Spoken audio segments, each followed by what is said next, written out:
How is everybody doing?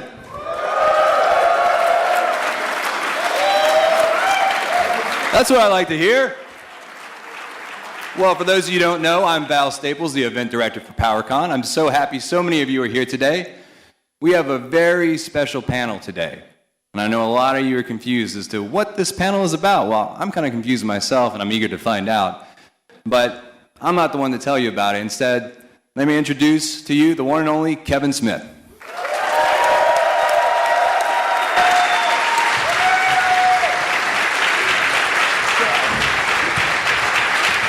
Hey, folks. Thank you for coming out. Number one, give it up for Val, man. Without him, there is no PowerCon.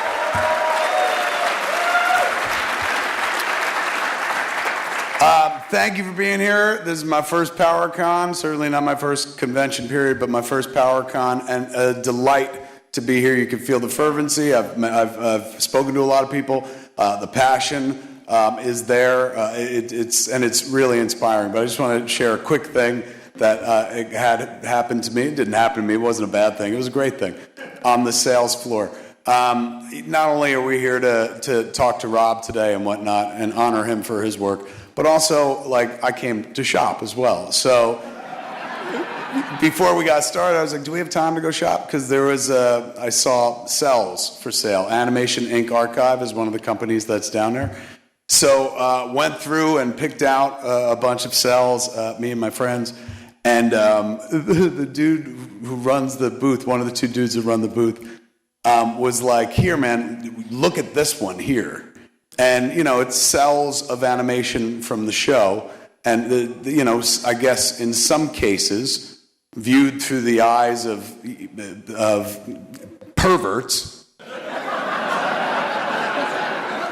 these cells could be suggestive in some way. So when it was pointed out to me, because I would never see it through these eyes, I was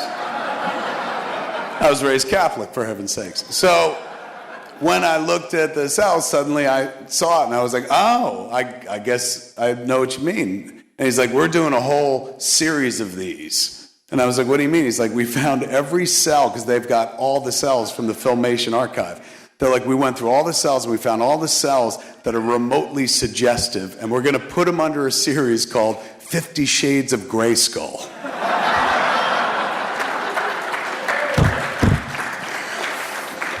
I said, you, sir, are a professional comedy writer. Absolutely lovely to be here, ladies and gentlemen. I am a big genre fan. I'm a big, obviously, DC Marvel Universe fan, but the MOTU universe as well, or Masters of the Universe, is right alongside with it.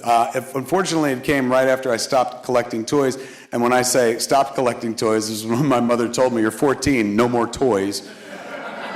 So I watched my friends buy the toys, but I was fully engaged with the cartoon, you know, because I was an after-school kid and whatnot. So I'm well versed in the lore, but I'll be honest with you, I don't hold a candle to anyone in this room, and particularly to Val and his friends. I've been working on some stuff that, like, they've been incredible resources on, man. This thing that Rob's working on as well. So without further ado, we should probably talk about that. Rather than me sit up here and talk about my bona fides, I want to talk about another guy who's been carrying the flag, if you will, for the franchise for a long time, man. Mattel, as you know, the home of He-Man and Masters of the Universe. There's a great team of folks over there who are really interested in, like, keeping it alive and thriving and going and stuff. And Rob did that in the pages of Infinity War, and that's what we're going to talk about today. So welcome to the stage, man, the great Rob David, everybody.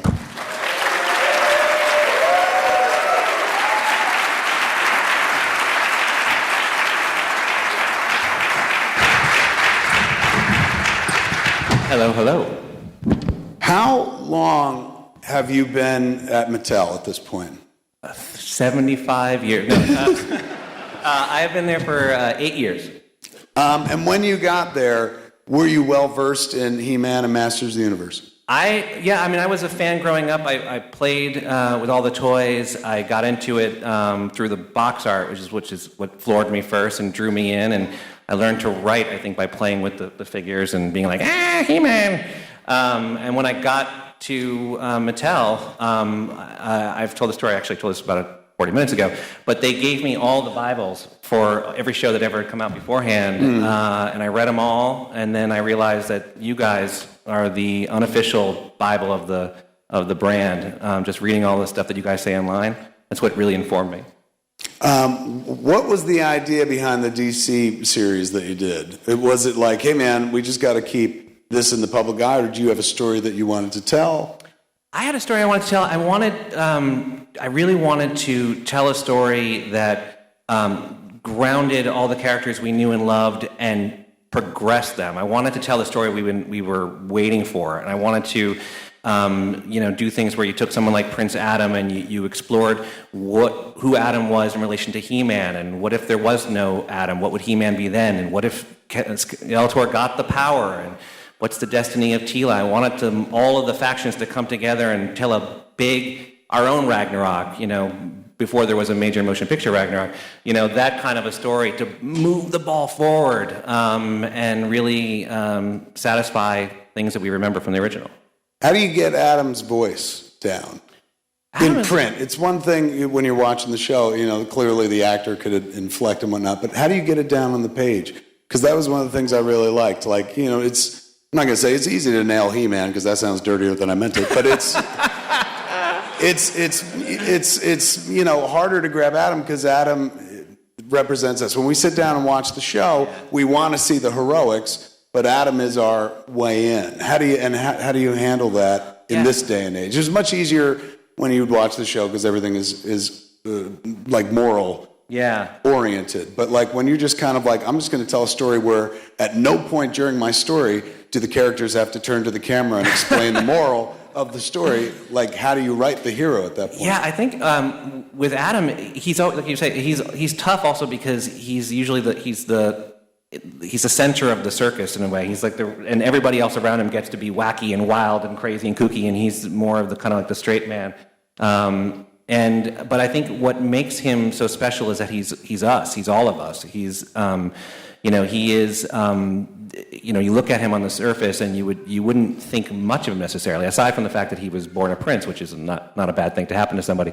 But he really is unassuming. You wouldn't think that he's the most powerful man in the universe, and that's kind of the point of the whole thing, that he really does have the power, just like all of us really do inside have the power. So he's really embracing the fact that he is the entry point of view character. He's a little bit of Peter Parker, a little bit of Steve Rogers, a little bit of Billy Batson, and all Adam. What when it went out there in the world, anybody creates something, you always get a little nervous how people are going to respond to it, particularly something that has a fan base that's been around for as long as the MOTU fan base. What kind of reaction did you get? Did you find you were welcomed, or did you find people being like, you don't know He-Man? I think it was a growing process. I think what fans don't mind new exploration so long as they feel that you know the core and you respect the core. It's you got to know the rule before you dare to break it. And I think I was so benefited from getting to know you guys, and I think you knew that we were doing this with love. We love these characters so much that we want to see them progress and grow. And I think the fact is, as long as you honor the core, it's always fun to explore the possibilities, and I think fans embrace that. It's just such a rich tapestry in terms of its mythology, in terms of the history of the show. Everyone talks about now in the business IP and I want something that everybody knows, something that has existed.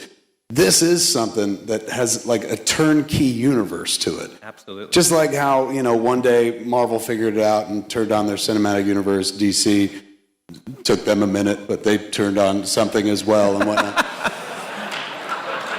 Everything finds its time. Yeah. And I think when you pointed out Ragnarok, you're absolutely right. Because when I remember watching that, two things went through my head was Flash Gordon, the movie, and He-Man, the Masters Universe. You could, after that movie, there's no excuse why you couldn't have it enter the mainstream. And I know there was the Mike Young series, which I enjoyed as well. But why do you think they can't do like a current day Masters of the Universe animated series? Like, wouldn't it be bad if you could do like a series that like honors the classic era, really just picks up where the classic era left off, like so that it felt like a continuation almost. Yeah. Well, I don't know, Ken. That'd actually be pretty cool. It would just seem like a no-brainer because there's a world of content out there. Everyone's looking to do something. Yeah, I mean, everybody's getting their chance to sing their song. It seems like. I mean, everyone's got a show. I mean, there's Ant-Man got a movie, for goodness sakes. You got two. He got two movies.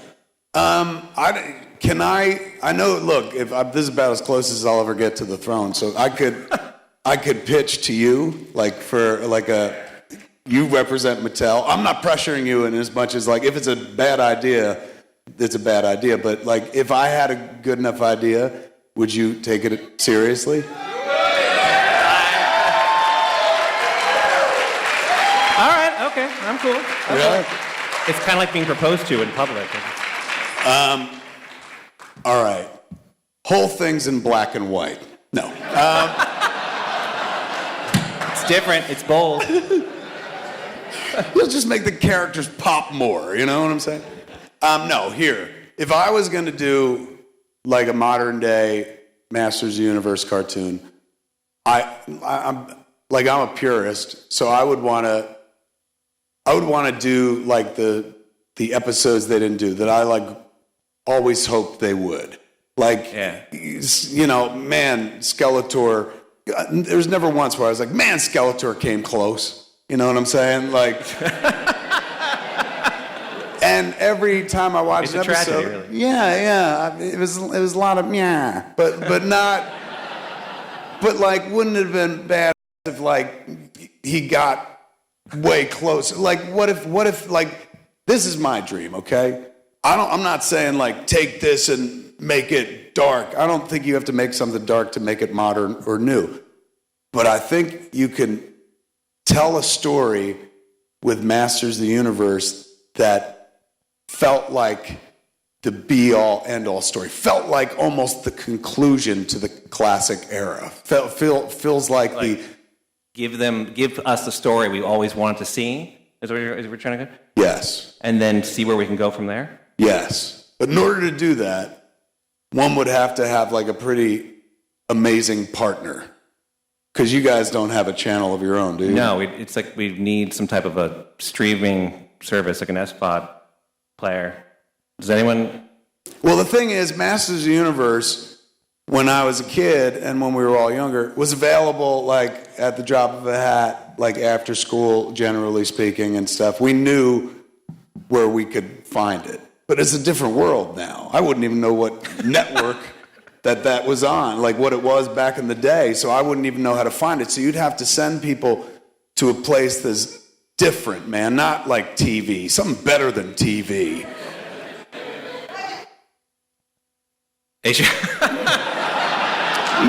No.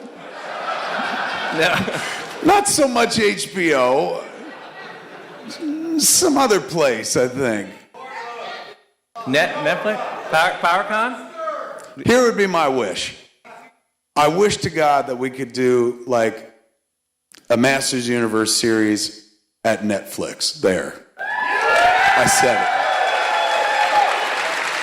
Well, there's really two things. I mean, I'm going to go out on a limb right here and just say, as far as Mattel is concerned, that rocks. And that's an instant green light. And if we could get another green light from somebody else, maybe who might be sitting in front of me, who's probably really embarrassed right now, that would be really, really cool. Ted Biaselli from Netflix, if we pitched you this idea,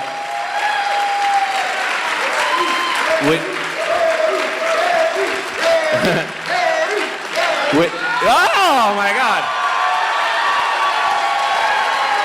Oh my God! Now, I'm no lawyer, but I believe this is legally binding. If there's anybody in this world who can grant this wish, it's Teddy, man. Teddy, we really feel like Netflix is the place for Masters of the Universe. So much so that, well, we put a little something together. But the only thing, to summon it, we're all going to have to say, hold our swords aloft and say the magic words. So I want to just repeat after me. By the power of Grayskull. Now, we, not I, we have the power. Oh, there we go. There you go, ladies and gentlemen.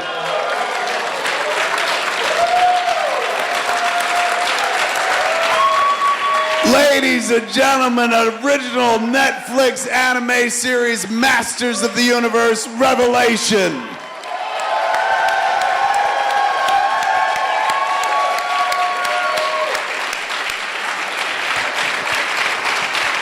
This is being brought to you by the good folks at Mattel and the good folks at Netflix and the good folks who they've allowed us to put together on a little team to do the show. Shall we? Yeah, I mean, this is a Netflix original series, an original anime series, produced by Mattel Television. Kevin is, I'm proud to announce, is the showrunner and executive producer.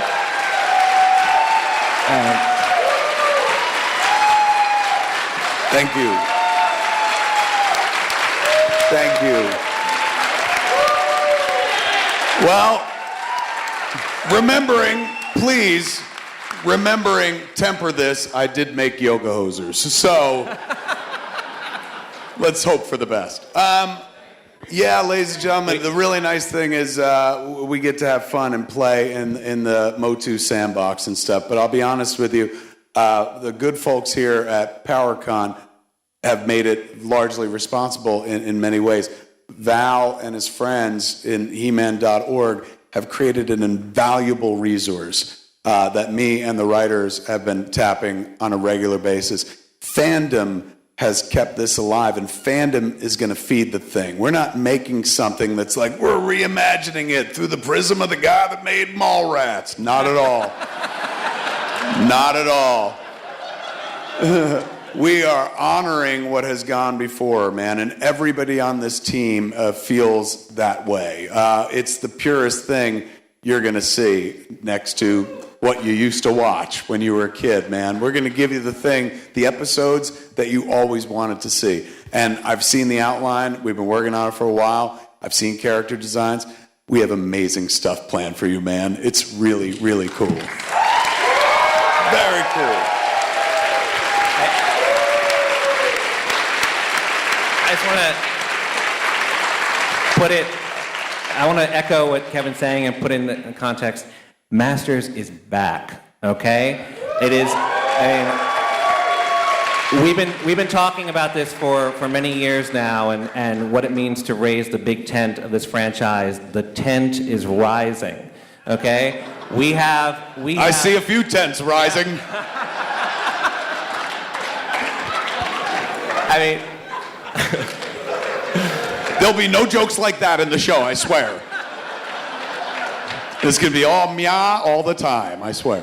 But I want just the spirit of this. This is, we have a major movie that we're doing with Sony where we're going to be honoring what you remember, but also trying to reach the next generation of kids. And then we have what I'm so excited about with this, which is the love letter to the show we grew up on. And what I think is amazing about what Kevin is bringing to this is two things.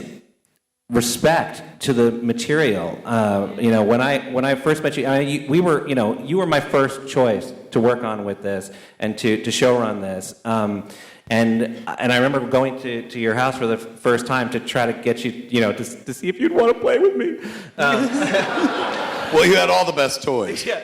and Kevin knew the material, and he's a fan of the genre, and every single time I've worked with you, and every single time you know more and more and more, and he's got the encyclopedia with like post-it notes and everything, and to the point where now he's frankly starting to scare me a little bit with his depth. And he's like Neo in the Matrix, where he's like, I know kung fu, right? He just knows this and knows the characters, and which leads me to the second thing, which is, I think, Kevin, you bring so much humanity to it. It's so character-driven, so emotional. Like all of your work, like Chasing Amy, it always has such a beating heart to it, and the characters are always the most important thing, and you're really going to see that delivered in this story. That's because the source material laid it out for us as such. There's plenty of action, of course, and when we're writing our scripts, we're working with a fantastic team of animators, the good folks at Powerhouse Animation. Give it up for them, man. They did Castlevania. They did this poster. Beautiful. The good folks at Powerhouse told us when we were writing our scripts, they were like, look, don't worry about the action stuff. Like, that's what we live to do. So in your script, just take care of all the character and all the relationship stuff. And then when you want something exciting to happen, just write fighty. And I have had the best time writing fighty. And not having to figure out. Generally, you like painstake over every line, going like, all right, well, Beastman punches He-Man first, and then He-Man flips, and then these guys are like, don't write any of that, just write fighty. So now we write these really intense interpersonal connection scenes, because that's kind of what the show was. There was a lot of, it was a relationship. Oh, we shall fighty, He-Man. Yes. And then, fighty. But it's the foundation is relationships, and that is kind of like my wheelhouse. So I love the action stuff we do in the show, and I'm sure the good folks at Powerhouse will make it look amazing. But I'm really most thrilled about like the character interplay we got going on so far. The relationships we got going on really honors the source material and feels like a continuation. It's one of the things I liked about this show, and one of the things I like about most entertainment I like, whether it be like The Flash or Supergirl, He-Man. I like characters that like each other. I like that they get along. I like that they're a family. I like that they're friends. There's warmth there. So we lean into that in a big, bad way in Revelation.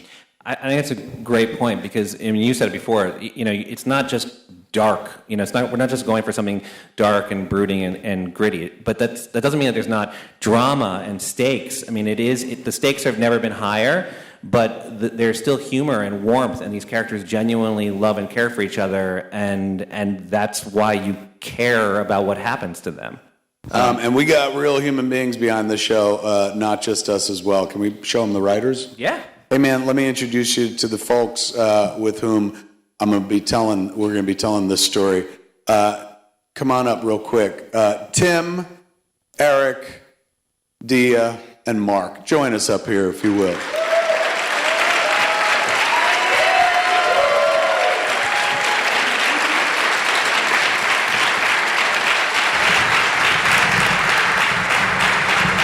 And then do we have the Powerhouse Boys? Where are the Powerhouse Boys? Come on up, Brad. And Melanie and Teddy, come on up here. Melanie, get on up here. We're going to get you up here. You watch. This is the team, ladies and gentlemen. These are the faces, the human beings behind the storytelling. We had a great writer's room. We've had a great time working together. Everyone pulled together a fantastic story that we feel, well, it certainly excited Mattel and whatnot. But none of this happens, really goes anywhere without Teddy, man. Like, Teddy is all of you. He's been going to PowerCon since the beginning. Keeping the flame alive.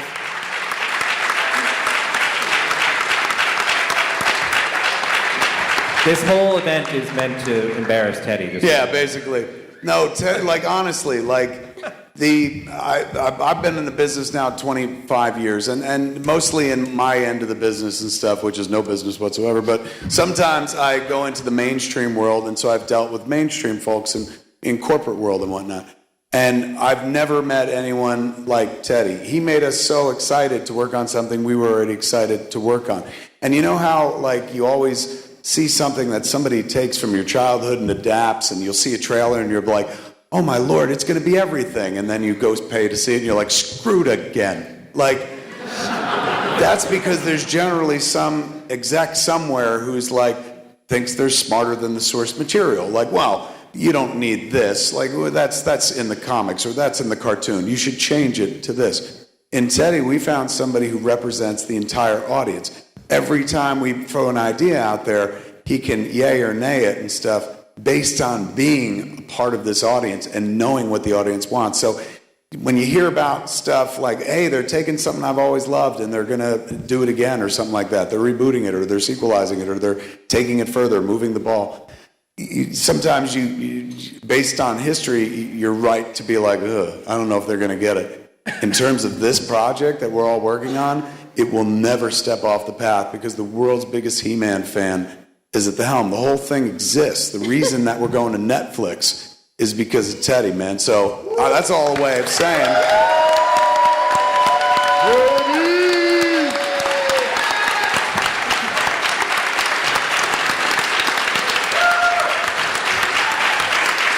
That is all a great way of saying that, like, if you don't like what you see,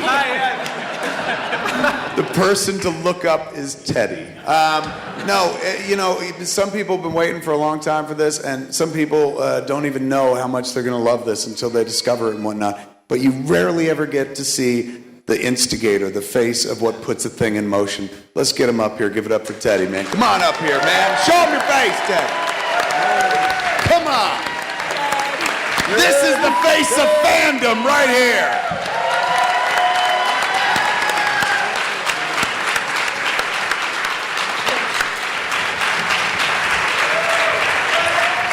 I think we could all say stuff, but I honestly feel like you should hear a little bit from the man himself, man, because my Lord, he loves it. You're going to talk. I'm telling you, when he sat there with us in the writer's room, my heart soared. You don't get execs like this every day or any day. And these cats will tell you as well. Most execs, most people are like, I don't know, that sounds dumb, or I don't know, make it cheap.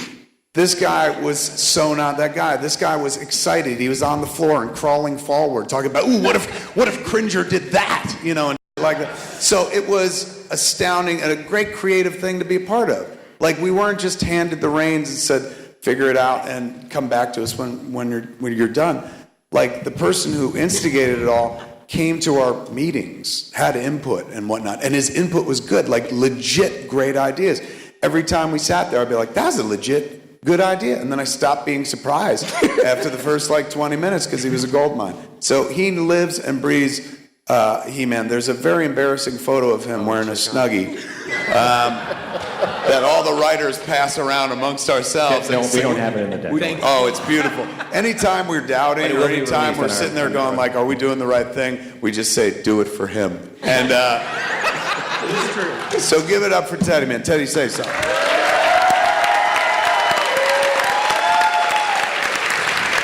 It's your baby, man. This is my 7th PowerCon. I came to the first one when we were at the LAX Sheridan, 4 Point Sheridan, LAX. I met so many wonderful people. MOTU is my number one. Everybody has their number one, whether it's Batman or Spider-Man, whatever. Masters has always been my number one. When Rob and I just sort of, somebody said, you really need to meet Rob David. Like, you should get to know that guy. And we did, and we had one of the best breakfasts I've ever had with somebody in a comparable position. Whatever he said just now, it's not true. It's this entire run, and Rob is just as much a part of this, if not more so. This is the Rob David panel. We had one of the best breakfasts ever. And we just kept talking, and we just kept saying, man, I wish we could just, what do we got to do to get our companies to want to do this? And I said, all right, let me go back. Let me try to work on my end, and you try to work on your end, and let's just see if we can move this ball forward. And then I had this unceremonious meeting with Brad, and we just started. I said, hey, you guys like Masters of the Universe? And Brad was like, oh! And he's like, I got this dude who loves it. And I said to Rob, hey, what about Powerhouse? And it just started to slowly do. And then Rob said, what about Kevin Smith? And I went, you're never gonna get him. Sure, go ahead, go try, go ahead. Like, I was like, yeah, it's a great idea. Never gonna happen. Rob was like, we got Kevin Smith. I was astounded. I was like, isn't he like legit? Like he wants to do a He-Man cartoon? So then we go back to Netflix and we're like, hey, we're gonna do this with Kevin Smith. And they're like, really? Okay, we need a press release, we have to do that. Like then it all became real. And then we hired this team. These people are real writers. They're real writers. They're good. I've read them. I've hired them. They're good writers. I'll let these guys introduce them, but this is the team. This is it. Give it up for Teddy.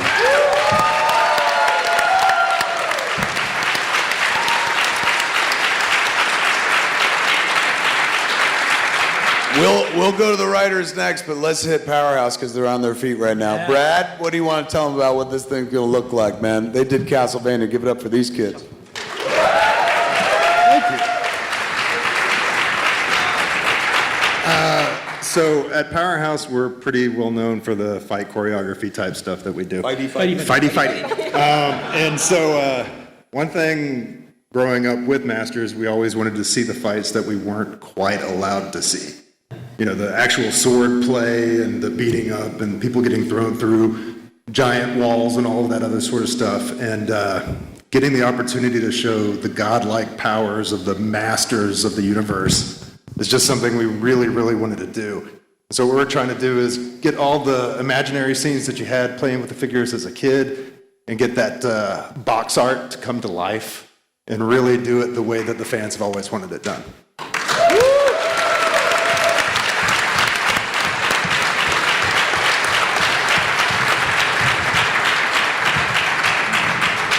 Tim, tell them where you came from before this. Oh man, I came from watching a lot of He-Man and the Masters of the Universe as a kid. I wrote a movie called Reign of the Supermen that came out earlier this year, and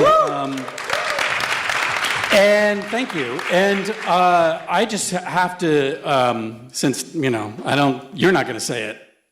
I have had, this is our first chance to work together. I've never worked for somebody who works as hard and is so talented. Kevin Smith, well, and Rob David, but other, good answer. It's an inspiration and it is a joy to work with you. You are classic. This is Eric. Hi, I'm Eric. I have worked with a person who works as hard and as wonderful as Kevin Smith. It was Kevin Smith. I worked with him on Supergirl a whole big bunch. And when he transformed into He-Man here, he pointed his sword at me, and Cringer became Battle Cat. I'm really just Kevin's Cringer. And I was scared, but now I'm really excited to go into this with you guys. He's less Cringer and more Battle Cat. Eric wrote if you ever saw any of the episodes of Supergirl that I did, he wrote the best ones. He's fantastic. So we were lucky to get both him and Tim. Dia. Hi, I'm Dia. I just got off. I ended it on a Friday. I started this on a Monday. Magic the Gathering, also for Netflix.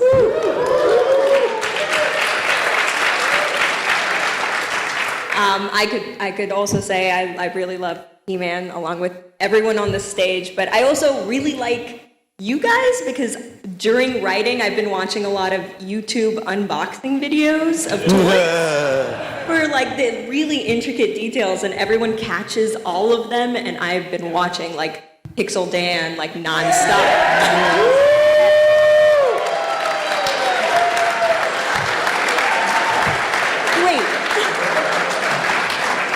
I won't tell you which ones I've been watching, but yeah. Tia, wait, before Mark goes, tell him your shirt story, man. Tia took this so seriously, she cooked a shirt. Is that what that picture Yeah, was? well, I got a shirt. Yeah. It came in the mail and it fit me, and the placement of He-Man was unfortunate, one might say, because it just. Some of that 50 Shades of Grey Skull nonsense? Yeah, it was just not. I wasn't coming on stage in that. So then I got this one. It was 2 sizes too big, so I washed it twice and I boiled it, which you can shrink a shirt, boiling it, and now I fit. She boiled a shirt for you people. Give it up for her.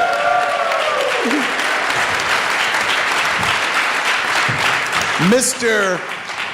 Mark Bernardin is my co-host on a podcast called Fat Man Beyond, and we've been teasing this for a few weeks, going, we're working on something. We gotta show you guys. Oh my Lord! Give me your bona fides. Where do you come from, Mark? Let's see. I just came off of a show called Carnival Row for Amazon, and then before that, Treadstone, and then before that, Castle Rock, and then before that, Alphas, and then before that, playing, like, interchanging the legs on my He-Man dolls to make sure that, like, the various colors of the rainbow all got to be on the bottom of He-Man. But yeah, that's what I've been up to, man. These are the folks that are pulling together what you're going to see, and we can't give out too many details about what that is. Would you like to see a little tease of the story we've been cooking up? All right, we can arrange that. Is it the approved one? It's all good with Teddy until there's an unapproved document, and then suddenly everything goes south. A radical return to Eternia, ladies and gentlemen. Revelation is a direct sequel series to the classic era of Masters of the Universe, featuring fan favorites He-Man, Orko, Cringer, and Man-at-Arms. The story pits our heroic warriors and guardians of Castle Grayskull against Skeletor, Evil-Lyn, Beastman, and the vile legions of Snake Mountain. But after a ferocious final battle forever fractures Eternia, spoilers, it's up to Teela to solve the mystery of the missing Sword of Power in a race against time to prevent the end of the universe. Her journey will uncover the secrets of Grayskull at last. This is the epic He-Man and the Masters of the Universe saga fans have waited 35 years to see.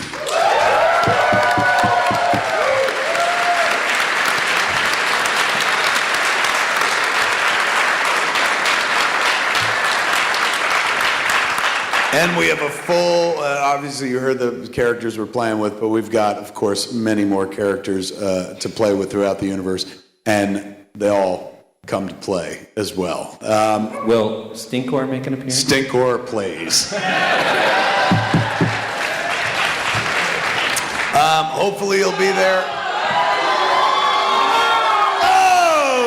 So I was told to come up and cut it off and take a big selfie of everybody. All right, let's do this. Jason Mewes, ladies and gentlemen. Also, I am playing He-Man. No, I'm not.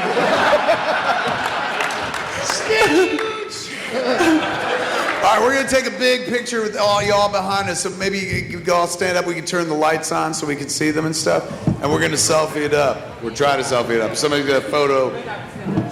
Yeah, I don't know how it's going to do. We're going to have to bunch in. But hold on one second. Don't anybody leave.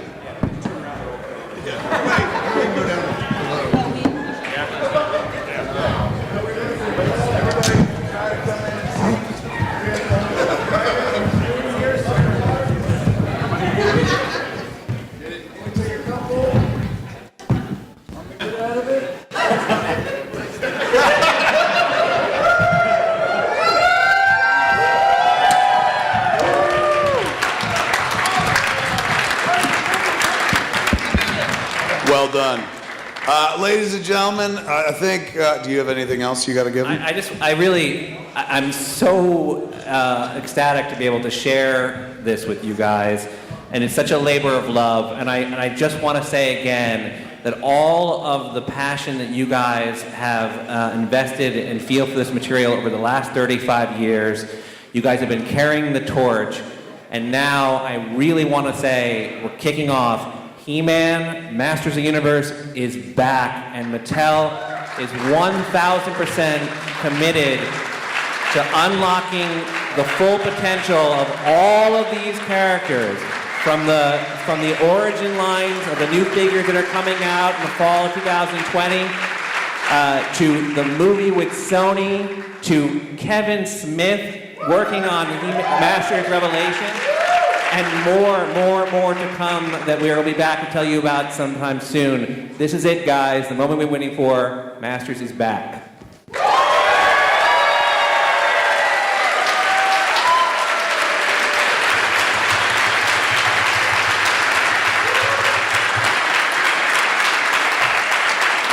That is all we got for you, ladies and gentlemen. But finally, in closing, thank you all for being here. Thanks for making the time and stuff. By the power of Grayskull, have a great PowerCon. See you.